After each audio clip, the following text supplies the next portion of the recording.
Mutton sambar ಮಾಡೋದು ಶುರು ಮಾಡೋಣ ಫ್ರೆಂಡ್ಸ್. ನಾನಿಲ್ಲಿ ಒಂದು ಅರ್ಧ kg ಅಷ್ಟು ಮಟನ್ ತೊಗೊಂಡಿದ್ದೀನಿ. ಕ್ಲೀನಾಗಿ ತೊಳೆದು ಇಟ್ಕೊಂಡಿದ್ದೀನಿ. ಕೊಬ್ಬು ಸಪ್ರೇಟಾಗಿ ಇಟ್ಕೊಂಡಿದ್ದೀನಿ. ಸಾಂಬಾರು ಜೊತೆನೇ ಹಾಕಿದ್ರೆ ಅದು ಕರ್ಗೋಗುತ್ತೆ. ಅದಕ್ಕೆ ಮೊದಲಿಗೆ ನಾವು ಸ್ವಲ್ಪ ಫಸ್ಟು ಮಟನ್ ಬೇಯಿಸ್ಕೊಬಿಡೋಣ. ಇದಕ್ಕೆ ನಾನು ಒಂಚೂರು ಉಪ್ಪು ಹಾಕ್ತಾಯಿದ್ದೀನಿ. ಒಂದು ಅರ್ಧ 2 ಟೀ ಸ್ಪೂನಷ್ಟು ಒಂಚೂರು ಖಾರ ಪುಡಿ, ಅದಕ್ಕೆ ಒಂಚೂರು ಅರಿಶಿನ ಪುಡಿ ಹಾಕ್ಕೊಳ್ತಾ ಇದ್ದೀನಿ. ಒಂದೊಂದು 4-5 ರೆಪ್ಪೆಯಷ್ಟು ಕರ್ಬೇವಿನ ಸೊಪ್ಪು. ಇದನ್ನು ಇವಾಗ ನಾವು ಫಸ್ಟು ಒಲೆ ಮೇಲೆ ಇಕ್ಕಿ ಒಂದು ಎಣ್ಣೆಲೆ ಒಂದು 2 ಟೇಬಲ್ ಸ್ಪೂನಷ್ಟು ಎಣ್ಣೆ ಹಾಕ್ಕೊಂಡು ಎಣ್ಣೆಯಲ್ಲೇ ಇದನ್ನ ಒಂಚೂರು ಫ್ರೈ ಮಾಡ್ಕೊಳ್ತಾ ಇದ್ದೀವಿ. ಆವಾಗ ಟೇಸ್ಟ್ ಚೆನ್ನಾಗಿರುತ್ತೆ. ಇವಾಗ ಮಟನ್ ಬೇಯೋಷ್ಟರಲ್ಲಿ ನಾವು ಸಾಂಬಾರಿಗೆ ಮಸಾಲೆ ರೆಡಿ ಮಾಡ್ಕೊಬಿಡೋಣ. ಇದಕ್ಕೆ ನಾನು ಏನೆಲ್ಲ ತೊಗೊಂಡಿದ್ದೀನಿ ನೋಡಿ.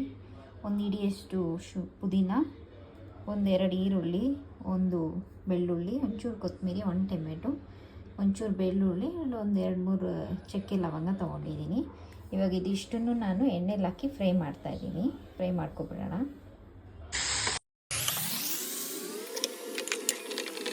ಇವಾಗ ಮಿಕ್ಸಿಗೆ ಏನೇನೆಲ್ಲ ಹಾಕ್ಕೊಂಬಿಡೋಣ ಅಂತ ನೋಡೋಣ.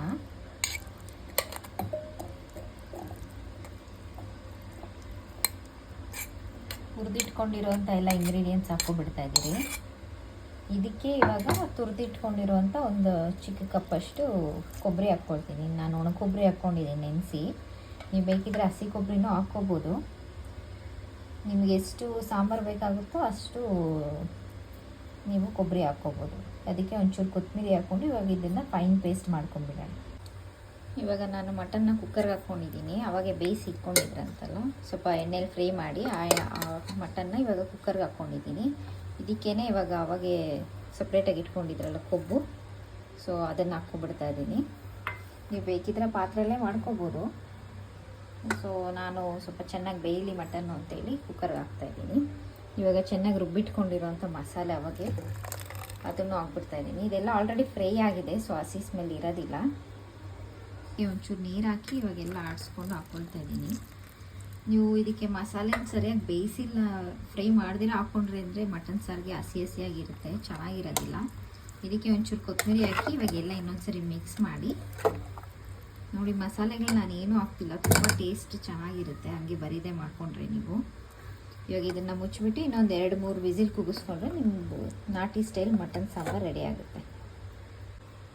ಇದಕ್ಕೇ ನಾನಿವಾಗ 1 ಟೇಬಲ್ ಸ್ಪೂನಷ್ಟು ಧನಿಯಾ ಪುಡಿ ಹಾಕ್ಕೊಳ್ತಾ ಇದ್ದೀನಿ.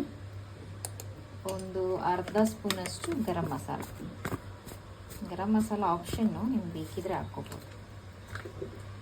ಇವಾಗ ಇದು ವಿಸಿಲ್ ರೆಡಿಯಾಗಿದೆ ನೋಡಿ. ಎಷ್ಟು ಚೆನ್ನಾಗಿ ಮೇಲೆ ಎಣ್ಣೆ ಬಿಟ್ಕೊಂಡಿದೆ.